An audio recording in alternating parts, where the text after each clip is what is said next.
It's day 2 of half term.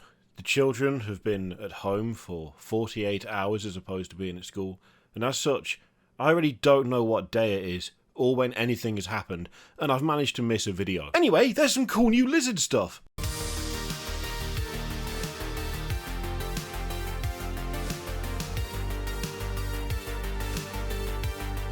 Yes, it's time for some more Seraphon goodness. It's time once again for Games Workshop to dangle a bit of lizard skin in front of me and try and tempt me into starting yet another Age of Sigmar army. Dangle a bit of skin. Why did I even say that? This time round it is the Spawn of Chotec. Chotec?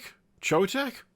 Sure. And you know what? This is a lad who's had a significant glow up. A significant glow up. See, this is a reimagining of something that came before, which is something that Games Workshop is doing a lot at the moment.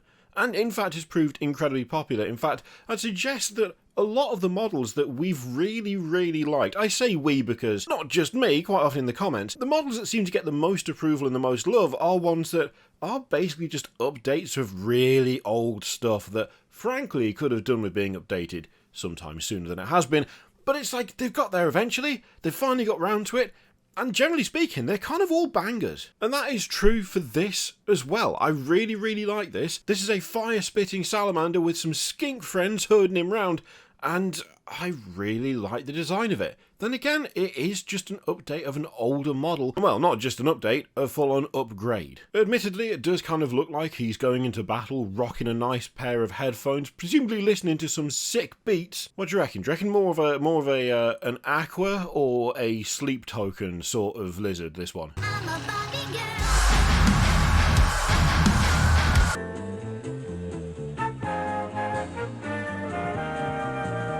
I love the fins on the back, they look fantastic, of course significantly helped in this case with a really quite nice paint job. The overall design is really cool, big fat neck, presumably because that's where all like the fuel, the bio stuff for the fire spitting is kept. I also really like the fact that it's clearly just like a wild animal. It's clearly just something that exists, that the Seraphon have taken and put stuff on it to make it do what they want. Like, there's not a lot of armour going on. It's very natural, this, outside of the fact it's got this kind of collar around the base of the tail, and it's got this kind of, well, headphone device thing going on the head. Everything else is just been left. It's not covered in armour, there's no sort of carapace plates or anything. It doesn't have additional weapons. It also doesn't really have anything in the way of additional, like, decoration. It's just, here are your 2 bits of Seraphon stuff. Other than that, it's a fire-spitting lizard, and that's it. I think it's a nice contrast to the skinks around it. I think it works pretty well. They have bits of, like, personalisation. Like, you've got like what look like kind of bangles around the wrists and the ankles as well. There's one on the tail. They've all got that kind of armour over the back that kind of loops around with rope across the chest.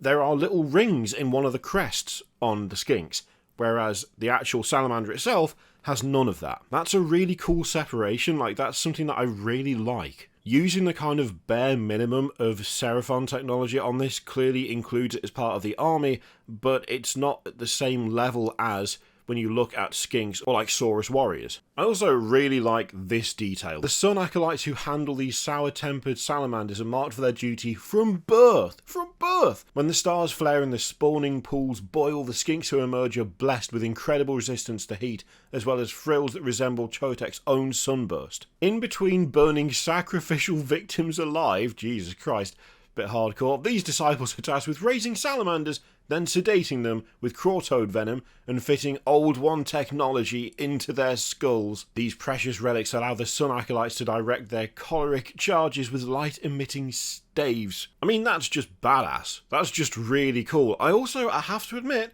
I hadn't picked up on the fact that the skinks have got their, like, the crests that match the salamander. I hadn't fully picked up on that. That, again, is a really nice detail that just ties them together as a unit, and I'm assuming when you stick these next to other skinks, you'll be able to tell that there's something different about these. Just little bits of difference, little things that set different things apart, but still remain kind of cohesive with the rest of the force. Love it. I also really like the idea that you know you're in trouble when the guy with the fancy staff points it at you, because you know that means the salamander is about to vomit fire on you from a distance. That's quality. Got a nice side angle there as well. Oh, that's interesting. That's interesting. So the bit of technology that goes on the side of the head does that mean that that only exists on one side? So it's only implanted on one side of their skull, and the other side just doesn't have that? Because if so, I quite like that. That's kind of interesting. I assumed it would be on both sides, but maybe it's just one implant. I wish these articles came with the 360 view, just all the way around. I want to spin to win and see what we're looking at fully, but I understand why it's not. That's just me. That's just me wanting for things that will not happen. Getting some strong, like, Godzilla laser breath vibes from the blue one on that side as well. I know it's not called laser breath. I can't remember what it's called. Who cares? Yeah, there we go. When a skink handler marks a foe with a dot of ruby-tinted light, the Spawn of Chotec hawks a viscous glob of flame acid.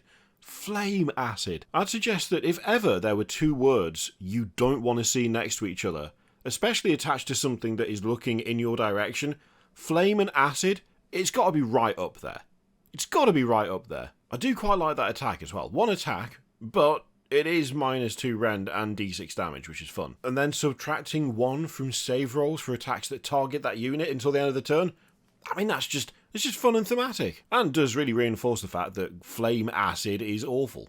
I like this lad. I like him. I like his 3 friends. That is an excellent doggo, and I 100% approve. The question is, what do you think? Let me know in the comments down below. In the meantime, feel free to click all the things, Patreon, video, subscribe, all that stuff. Click it if you like, don't click if you don't want to. And as always, there's an affiliate link in the description for Element Games, which you can use to support the channel if you like. I leave it in your capable hands. Thank you very much for watching. I will see you next time.